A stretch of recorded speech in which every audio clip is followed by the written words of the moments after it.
ETV ప్రేక్షకులకి నమస్కారం. Triple X detergents of శుభమస్తు కార్యక్రమానికి స్వాగతం.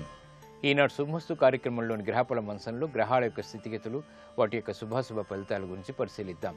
అలాగే ఈరోజు 12 రాశుల వారికి ఏ సంఖ్యలు కలిసి వస్తాయి, రంగుల యొక్క దిక్కుల యొక్క ప్రాధాన్యత, ఏ దేవతల్ని పూజించాలి, ఏ కార్యక్రమాలు ఏ రాశుల వారు చేపట్టాలి అనేటువంటి అంశాలతో పాటు ఈరోజు మాఘ పౌర్ణమి చాలా విశిష్టమైనటువంటి రోజు. మరి ఈ మాఘ పౌర్ణమి యొక్క విశిష్టత ఏమిటో ఈనాటి ఆంతర్యంలో పరిశీలిద్దాం. శ్రీ విజయనామ సంవత్సరం మాఘమాసం, ఉత్తరాయణం, శిశిర ఋతువు. ఈరోజు మాఘ పూర్ణిమ చాలా విశిష్టమైనటువంటి రోజు. ఈరోజు చేసేటువంటి సముద్ర స్నానం, నదీ స్నానం ఉత్తమ పుణ్యాన్ని కలిగిస్తుంది. ఈరోజు వారం భృగువారం లేదా శుక్రవారం.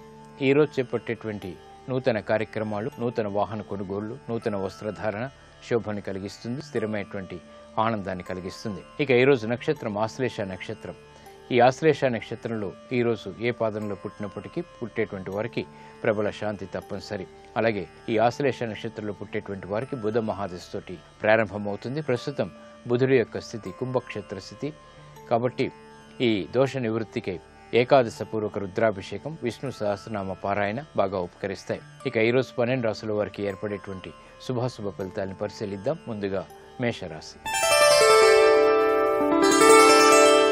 ఈరోజు మేషరాశి వారిని పరిశీలించినట్టయితే వాణిజ్యపరమైనటువంటి కార్యక్రమాల్లో చకచక పనులు పూర్తి చేయగలుగుతారు. ఆర్థికపరమైనటువంటి విషయాల్లో మంచి వార్తలు వింటారు. నూతన బాధ్యతలు పెరిగినప్పటికీ సక్రమ నిర్వహణ కొనసాగుతుంది. ఆరోగ్యంలో మంచి మార్పులు చోటు చేసుకుంటాయి. ఆశించినటువంటి ఫలితాలు ఉద్యోగరీత్యా పొందగలుగుతారు. ప్రశాంతతగా చేపట్టేటువంటి కార్యక్రమాలు చక్కటి ఫలితాలను ఇస్తాయి. ఈ రోజు మీ అదృష్ట సంఖ్య 2, ఆకుపచ్చ వర్ణం రక్షణకి తోడ్పడుతుంది. ఉత్తర దిక్కు ప్రయాణాలు శుభకరం. అనుకూల దైవం శ్రీ మహాలక్ష్మి. ఈ రోజు మీరు మహాలక్ష్మి అమ్మవారిని దర్శించి నమస్కరించి శ్రీ సూక్త విధానంతో, కనకదారాస్తవం వంటి స్థుతులతో, భక్తితో, శ్రద్ధతో ఆరాధించడం ద్వారా ఆర్థికపరమైనటువంటి ఇబ్బందులు దూరమవుతాయి, ప్రశాంతత పెరుగుతుంది. ఆర్థిక నూతన ప్రయత్నాలు ఈరోజు మీకు లాభిస్తాయి.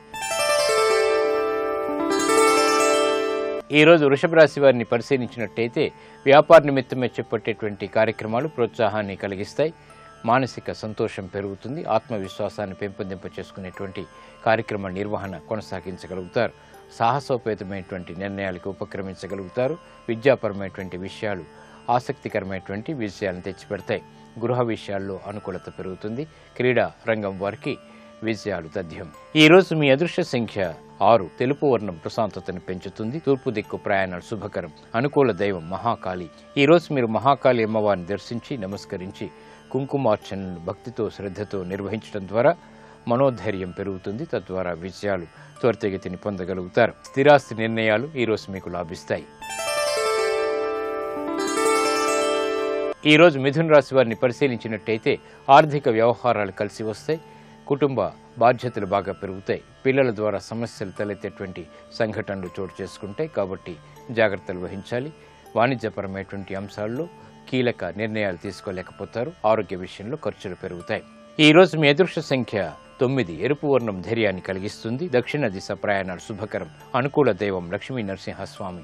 ఈ రోజు మీరు లక్ష్మీ నరసింహస్వామిని దర్శించి నమస్కరించి భక్తి శ్రద్ధలతో పూజించడం ద్వారా కార్యాలలో కార్యసిద్ధి ఏర్పడుతుంది. ఆటంకాలను దూరం చేసుకోగలుగుతారు. విదేశీ ప్రయాణాలు, సంభాషణలు ఈరోజు మీకు లాభిస్తాయి. ఈరోజు కర్కాటక రాశి వారిని పరిశీలించినట్టయితే శారీరక రుగ్మతలు పెరుగుతాయి. ఆర్థికపరమైనటువంటి వ్యవహారాల్లో అంచనాలు తారుమారయ్యేటువంటి సంఘటనలు లేకపోలేదు. దూకు నిర్ణయాలు పనికిరావు. విదేశీ సంబంధిత వ్యవహారాల్లో చేపట్టేటువంటి కార్యక్రమాల్లో విఘ్నాల్ని చవిచూస్తారు. నూతన ఒప్పందాల ద్వారా సమస్యలు సృష్టించుకునేటువంటి సంఘటనలు కూడా ఏర్పడతాయి కాబట్టి జాగ్రత్తలు తప్పనిసరి. ఆరోగ్య క్రమశిక్షణ లోపిస్తుంది. ఈ రోజు మీ అదృష్ట సంఖ్య 2, తెలుపు వర్ణం ప్రశాంతతని పెంచుతుంది. తూర్పు దిక్కు ప్రయాణాలు శుభకరం. అనుకూల దైవం ఆంజనేయ స్వామి. ఈ రోజు మీరు ఆంజనేయ స్వామిని దర్శించి స్వామిని తమలపాకులతో, భక్తితో, శ్రద్ధతో పూజించడం ద్వారా అర్ధాశ్రమ శని, కుజ, రాహుల ద్వారా ఏర్పడేటువంటి ప్రతికూల వాతావరణం అనుకూలంగా మరల్చుకోగలుగుతారు. ఉద్యోగ ప్రయత్నాలు ఈరోజు మీకు అనుకూలిస్తాయి. ఈరోజు సింహరాశి వారిని పరిశీలించినట్టయితే మానసిక చిరాకులు పెరుగుతాయి. చేపట్టేటువంటి కార్యక్రమాల్లో శ్రద్ధ తగ్గుతుంది. వ్యాపార వాణిజ్యపరమైనటువంటి ఆర్థిక లావాదేవీల విషయంలో జాగ్రత్తలు పాటించాలి. వృత్తి, ఉద్యోగ సంబంధిత కార్యక్రమాల్లో పట్టుదలతో కూడినటువంటి కార్యక్రమ నిర్వహించగలుగుతారు. వ్యాపార సంబంధ బాంధవ్యాల విషయంలో జాగ్రత్తలు తప్పనిసరి. ఆరోగ్య విషయంలో చిరు సమస్యలు కొనసాగుతాయి. ఈ రోజు మీ అదృష్ట సంఖ్య 9. ఎరుపు వర్ణం ధైర్యాన్ని కలిగిస్తుంది. దక్షిణ దిశ ప్రయాణాలు శుభకరం. అనుకూల దైవం సుబ్రహ్మణ్య స్వామి. ఈ రోజు మీరు సుబ్రహ్మణ్య స్వామిని దర్శించి నమస్కరించి పూజించడం ద్వారా ఆర్థిక చిరాకులు దూరం అవుతాయి. ఆర్థిక బలం పెరుగుతుంది. వ్యాపార నిర్ణయాలు ఈరోజు మీకు అనుకూలిస్తాయి. ఈరోజు కన్యారాశి వారిని పరిశీలించినట్టయితే శత్రువులపై విజయాలు సాధించగలుగుతారు. ఆర్థికపరమైనటువంటి విషయాల్లో గందరగోళ పరిస్థితులు ఉన్నప్పటికీ నిలదొక్కుకోగలుగుతారు. బాధ్యతలు బాగా పెరుగుతాయి. శారీరక శ్రమ అధికంగా ఉంటుంది. గతంలో చేసినటువంటి పొరపాట్లు వెలుగులోకి వస్తాయి. ఆశాజనకమైనటువంటి వాతావరణం ఉద్యోగరీత్యా ఉన్నప్పటికీ విఘ్నాలు కూడా వెన్నంటి ఉంటాయి. ఈరోజు మీ అదృష్ట సంఖ్య 5. ఆకుపచ్చ వర్ణం రక్షణకి తోడ్పడుతుంది. ఉత్తర దిక్కు ప్రయాణాలు శుభకరం. అనుకూల దైవం దక్షిణామూర్తి. ఈరోజు మీరు దక్షిణామూర్తి స్వామిని దర్శించి నమస్కరించి పూజించడం ద్వారా ఆలోచన దోషాలు తొలగుతాయి. ఆలోచన సంపత్తి పెరుగుతుంది. తద్వారా విజయాలు చేకూర్చుకోగలుగుతారు. ఆధ్యాత్మిక కార్యాలు కార్యక్రమాలు ఈరోజు మీకు ఉపకరిస్తాయి, లాభిస్తాయి. ఈరోజు తులారాశి వారిని పరిశీలించినట్టయితే ప్రయాణాల ద్వారా ప్రయోజనాలు పొందగలుగుతారు. వినోదాల్లో పాల్గొంటారు. చేపట్టేటువంటి కార్యక్రమాల్లో పట్టు బిగించగలుగుతారు. వ్యాపార నిమిత్తమై చేపట్టేటువంటి కార్యక్రమాల్లో ఆర్థిక సంబంధ బాంధవ్యాలు మెరుగవుతాయి. ఆశాజనకమైనటువంటి వాతావరణం ఉద్యోగరీత్యా నెలకొంటుంది. మానసిక అసంతృప్తి సంఘటనలు ఏర్పడినప్పటికీ తిరిగి మామూలు పరిస్థితులు కూడా వెన్నంటి ఉంటాయి. గృహ విషయాల్లో అనుకూలత సాధించగలుగుతారు. ఈ రోజు మీ అదృష్ట సంఖ్య 2. తెలుపు వర్ణం ప్రశాంతత పెరుగుతుంది. తూర్పు దిక్కు ప్రయాణాలు శుభకరం. అనుకూల దైవం మహాగణపతి. ఈ రోజు మీరు మహాగణపతిని దర్శించి గణపతి ఉపనిషత్తు పఠించడం లేదా వినడం ద్వారా విజయాలు దగ్గరవుతాయి. ఏలినాటి శని ద్వారా ఏర్పడేటువంటి జాప్యాలు దూరమవుతాయి. ప్రశాంతత పెరుగుతుంది. నూతన వ్యాపార ఒప్పందాలు ఈ రోజు మీకు అనుకూలిస్తాయి.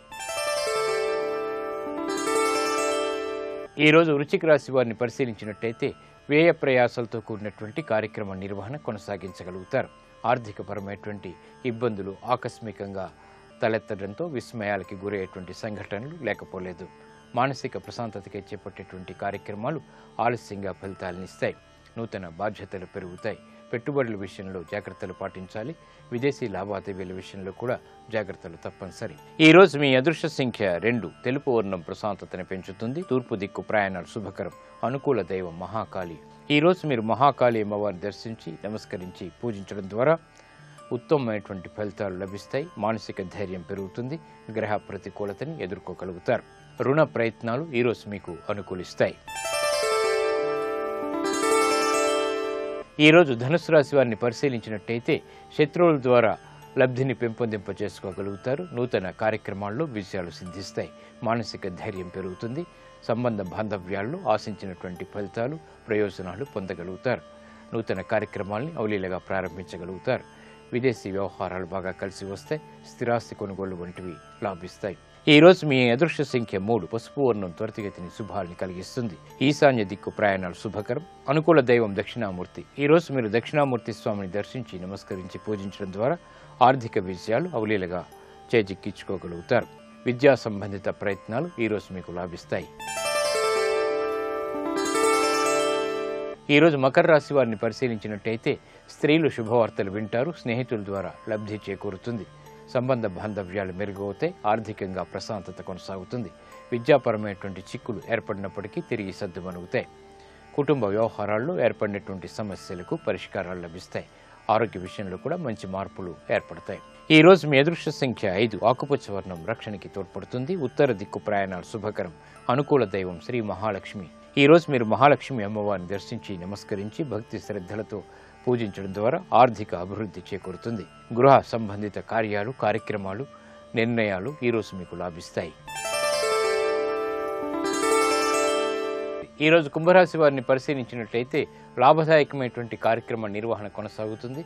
చేపట్టేటువంటి కార్యక్రమాల్లో ఉత్సాహం పెరుగుతుంది. కార్యక్రమ నిర్వహణలో నైపుణ్యం కొనసాగుతుంది. విద్యాపరమైనటువంటి విషయాల్లో విజయాలు దగ్గరవుతాయి. నూతన ఆనందం అన్ని రంగాల వారికి చేకూరుతుంది. ఆత్మవిశ్వాసం పెరుగుతుంది. ఈ రోజు మీ అదృష్ట సంఖ్య 2. తెలుపు వర్ణం ప్రశాంతతను పెంచుతుంది. తూర్పు దిక్కు ప్రయాణాలు శుభకరం. అనుకూల దైవం ఆంజనేయ స్వామి. ఈ రోజు మీరు ఆంజనేయ స్వామిని దర్శించి నమస్కరించి పూజించడం ద్వారా భాగ్యస్థితిలో రవి రాహు కుజుల ద్వారా ఏర్పడేటువంటి ప్రతికూల పరిస్థితుల్ని ఎదుర్కోగలుగుతారు. సాహస నిర్ణయాలు ఈరోజు మీకు లాభిస్తాయి. ఈరోజు మీనరాశి వారిని పరిశీలించినట్లయితే వ్యాపార ప్రతిబంధకాలు కొనసాగుతాయి. నూతన కార్యక్రమాల్లో వేగవంతమైనటువంటి నిర్ణయాలు పనికిరావు. సాహసోపేతమైనటువంటి నిర్ణయాల ద్వారా సమస్యలు ఎదురవుతాయి. గృహ విషయాల్లో అనుకూలత కొనసాగుతుంది. వ్యాపార వాణిజ్య కార్యక్రమాల్లో విఘ్నాల్ని చవిచూస్తారు. ఆరోగ్యంలో సమస్యలు తలెత్తుతాయి. ఖర్చులు ఉక్కిరిబిక్కిరి చేస్తాయి. ఈ రోజు మీ అదృష్ట సంఖ్య 3. పసుపు వర్ణం త్వరితగతిని శుభాల్ని కలిగిస్తుంది. ఈశాన్య దిక్కు ప్రయాణాలు శుభకరం. అనుకూల దైవం శ్రీ వెంకటేశ్వర స్వామి. ఈ రోజు మీరు వెంకటేశ్వర స్వామిని దర్శించి నమస్కరించి పూజించడం ద్వారా గ్రహ ప్రతికూలతని తగ్గించుకోగలుగుతారు. వ్యాపార ప్రయోజనాలు సాధించగలుగుతారు. ఆత్మవిశ్వాసం పెరుగుతుంది. ఆరోగ్య పరీక్షలు ఈ రోజు మీకు మేలును కలిగిస్తాయి.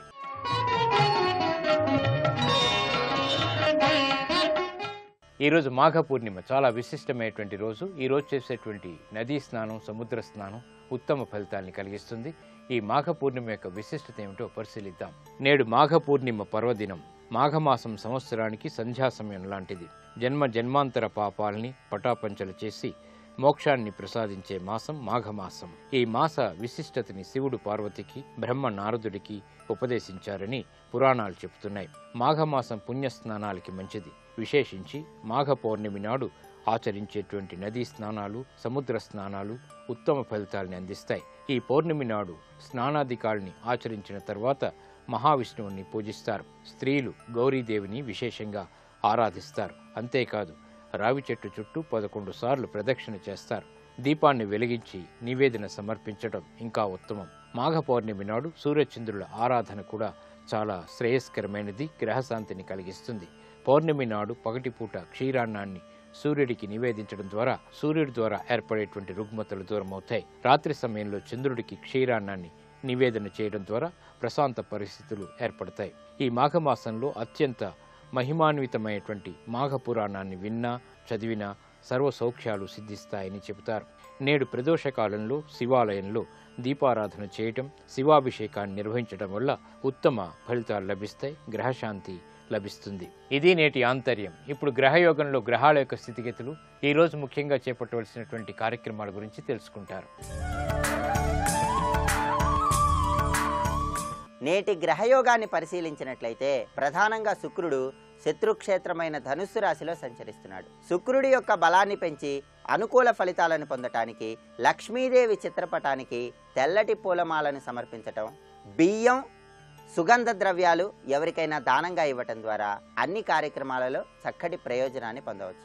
ప్రధానంగా ఈరోజు మాఘ పూర్ణిమ సందర్భంగా నువ్వులతో కూడినటువంటి పదార్థాలను ఆహారంలో స్వీకరించటం, నువ్వులను ఎవరికైనా దానంగా ఇవ్వటం ద్వారా విదేశీయానానికై చేసే ప్రయత్నాలలో చక్కటి పురోభివృద్ధిని సాధించవచ్చు. అంతేకాకుండా ఈరోజు గౌరీదేవిని అర్చన చేయటం ద్వారా ఓం ఉమాయై నమః అనే మంత్రాన్ని జపించుకోవటం ద్వారా ఆర్థిక వ్యవహారాలలో చక్కటి పురోభివృద్ధిని సాధించవచ్చు. అంతేకాకుండా పెండ్లి చూపులు చూడటానికి, వివాహ సంబంధమైనటువంటి సమస్త కార్యక్రమాలకు కూడా ఈరోజు అనుకూలమైన రోజుగా చెప్పవచ్చు.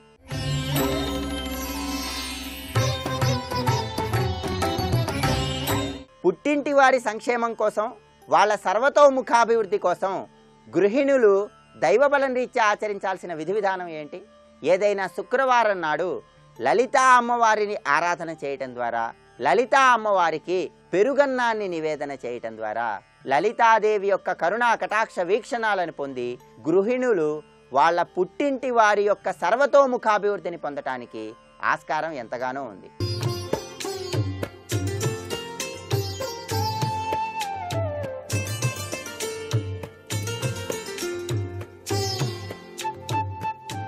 XXX డిటర్జెంట్ సోప్ శుభమస్తు కార్యక్రమంలో గృహబలం అంశానికి స్వాగతం. ఈరోజు అత్యంత పవిత్రవంతమైనటువంటి మహామాఘి అంటే మాఘ పూర్ణిమ. పూర్ణిమ తిథి చాలా విశిష్టవంతమైన పవిత్రవంతమైనటువంటి ప్రభావాన్ని కలిగి ఉంటుంది.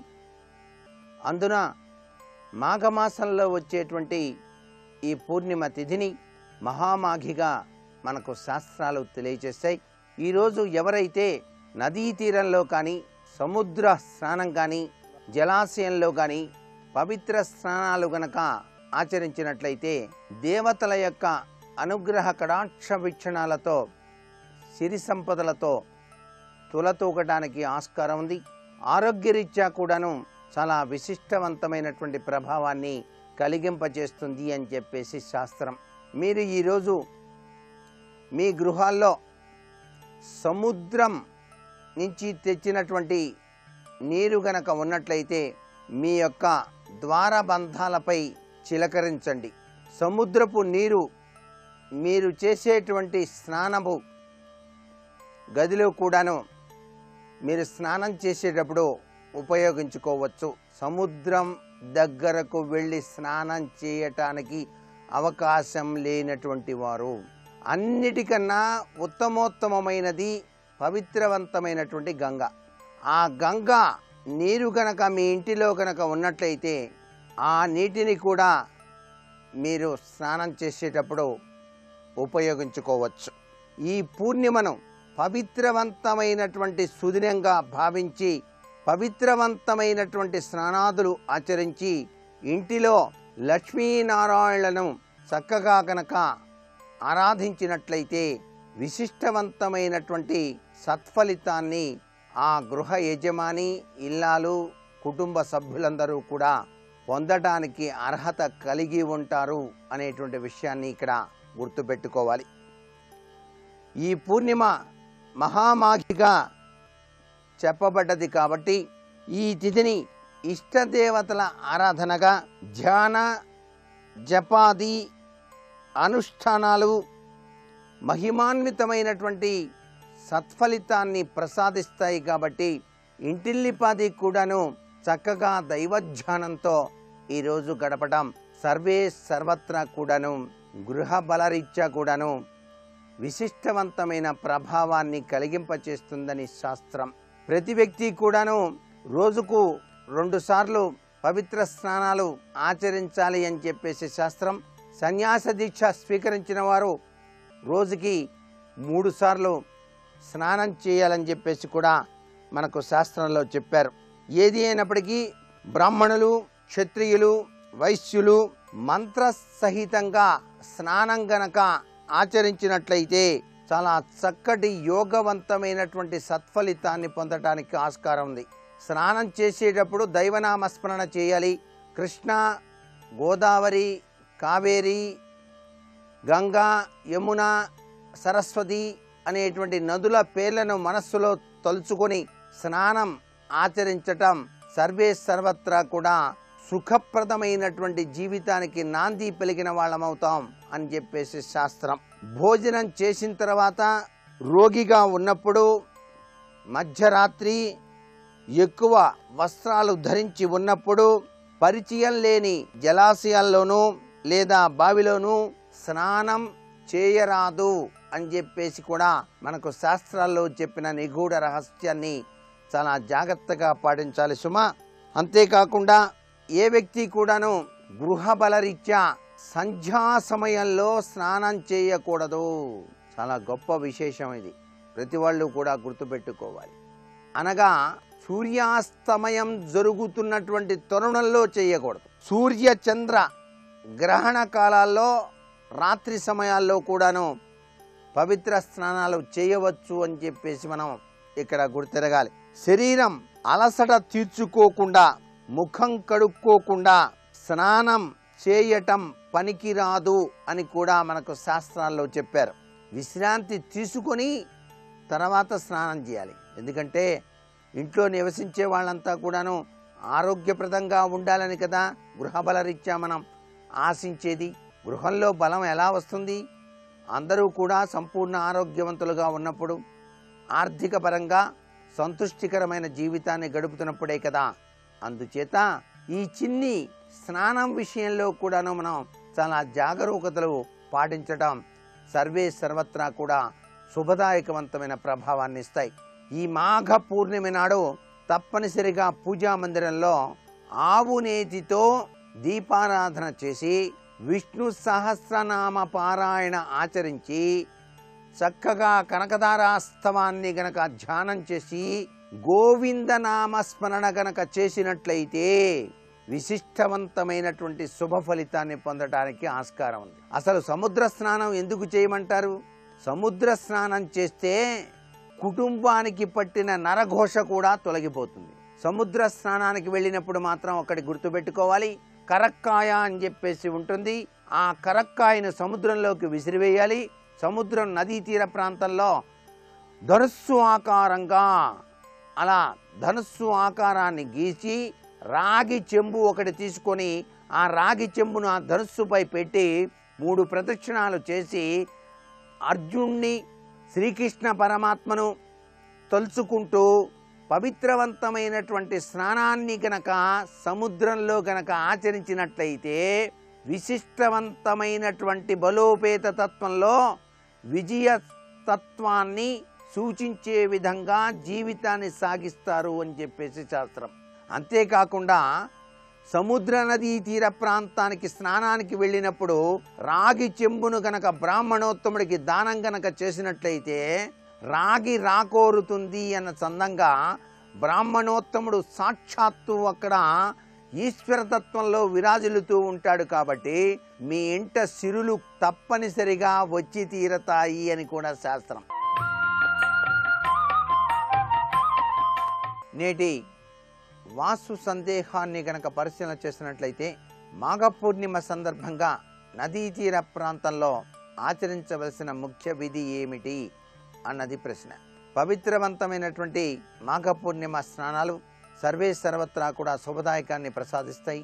నదీ తీర ప్రాంతంలో గనక ఆ నదిలో అరటి దొప్పల్లో గనక దీపం వెలిగించి ఆవునేతితో ఆ దీపాన్ని మంత్రపూర్వకంగా గనక నదిలో గనక వదిలినట్లయితే ఈ జీవన యాత్రలో సంభవించేటువంటి ఆటుపోట్ల నుంచి జ్ఞాన మార్గవంతమైనటువంటి పయనంతో ఆవతలి తీరానికి చేరుకోవడానికి మానవునికి భగవంతుడు సహకరిస్తాడు అని చెప్పేసి ఈ యొక్క అరటి దొప్పలో దీపాన్ని వదలటం వెనకాల దాగిన పరమార్థంగా గుర్తిరగాలి.